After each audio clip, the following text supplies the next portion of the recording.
వార్త అయితే నాడు నేడు కాలయాపనే బాబు ప్రచారం పిచ్చి వల్లే తిరుపతి తొక్కిసలాట ఘటనలో వాస్తవాలకు ముసుగు అసలు కారణాలు వెలుగులోకి రాకూడదన్నదే చంద్రబాబు లక్ష్యం. న్యాయ విచారణ పేరుతో నాన్చుడి ధోరణి. 10 ఏళ్ల క్రితం కూడా గోదావరి పుష్కరాల్లో తొక్కిసలాటపై కూడా ఇదే తీరుందట.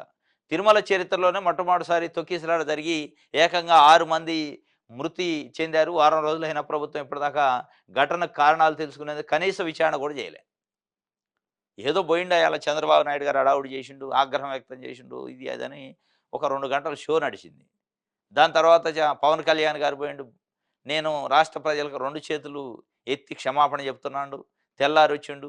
అసలు నేను క్షమాపణ చెప్పినా దీనికి కారణమైన ఈఓ, చైర్మన్, ఏఈఓ ఎందుకు సారీ చెప్పరు, క్షమాపణ చెప్పరు, చెప్పాల్సిందే లేదంటే నేను ఒప్పుకోనన్నాడు.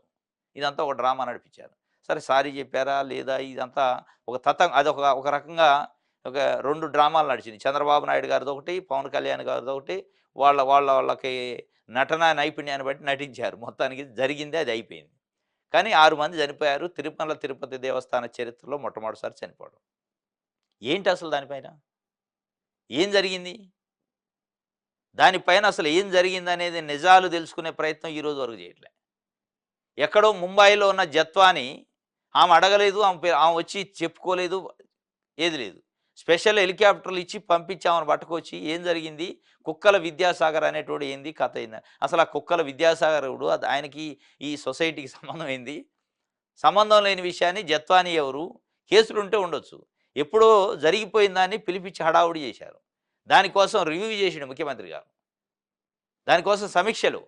కానీ అలా చరిత్రలో టీటీడీ చరిత్రలో ఎప్పుడూ లేని విధంగా 6 మంది చనిపోతే ఒకరోజు 1 గంట 2 గంటల హైడ్రామా చేసి తర్వాత దాని గురించి అసలు ఆ మరణాలకు సంబంధించి, ఆ మృతికి సంబంధించి కారణాలేంది అని తెలుసుకునే ప్రయత్నం కానీ లేదు. వదిలేశారు ఇక దాన్ని. హడావుడి చేశారు ఇద్దరు చెరొకైపు, డిప్యూటీ సీఎం ఇద్దరు కూడా. అంటే దీని ఉద్దేశం ఏంది? వాస్తవాలు బయటికి రావద్దు. ఆ రోజు కూడా అట్టే జరిగింది. గోదావరి పుష్కరాల్లో 29 మంది మరణించారు చంద్రబాబు నాయుడు గారు పబ్లిసిటీ పిచ్చి వల్ల అనేది బయట చర్చ. ఆ 29 మంది మరణాల కారణాలు ఎవరు, అసలు ఏం జరిగింది, కారణాలు ఏంటి అనేది ఇంతవరకు తెలియదు. ఏ అధికారుల కారణం, వ్యవస్థ కారణం, ముఖ్యమంత్రి కారణమా, లేకపోతే అక్కడ ఉన్న పోలీస్ యంత్రాంగం కారణమా అనేది ఇంతవరకు తెలియదు. ఎందుకు?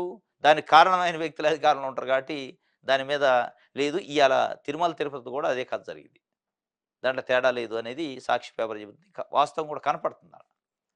ఇప్పుడు నిజంగానే దాని మీద కమిట్మెంట్ ఉంటే చంద్రబాబు నాయుడు గారు బిఆర్ నాయుడు గారితోని, శ్యామలారావు గారితోని, వెంకయ్య చౌదరితోని రిజైన్ చేయించాలి. వాళ్ళపైన బిఎన్ఎస్ యాక్ట్లో 105 కింద కేసు పెట్టాలి. పెట్టుంటే నిజంగానే ఆయనకి ఆ చనిపోయిన వ్యక్తులపైన, వాళ్ళ కుటుంబాలపైన కట్టసి ఉన్నట్టుండేది. ఆయన కట్టసి అంతా వాళ్ళ అనుచరుల పదవుల పైన ఉంది. ఆయన కావాల్సిన వ్యక్తులు పదవులు కాపాడే ప్రయత్నం ఉంది తప్ప ఇది లేదు అనేది బయట చర్చ జరుగుతుంది. ఇప్పుడు అటు ఇటు ఈవోను బలి చేసే ప్రయత్నం చేస్తున్నారు శ్యామలారావు గారిని.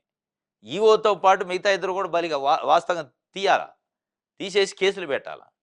కానీ ఈవోను బలి చేసి ఒక బడుగు బలహీన వర్గాలకు సంబంధించిన అధికారిని, వాళ్ళిద్దరిని వెంకయ్య చౌదరి, ఇటు నాయుడు ఇద్దరిని కాపాడే ప్రయత్నం జరుగుతుంది. సరే ఎవరినన్నా కాపాడుకోగా చనిపోయిన దానికి కారణాలు ఏంది అనేది కనీసం కనుక్కునే ప్రయత్నం విచారం లేదు, వదిలేశారు. సంబరాలు చేసుకుంటున్నారు. సంక్రాంతి సంబరాలు నారావారిపల్లిలో. ఇది 10 ఏళ్ల క్రితం గోదావరి పుష్కరాలు కూడా అంతే అయింది. 10 ఏళ్ళు అయినా ఇంతవరకు లేదు. రైట్.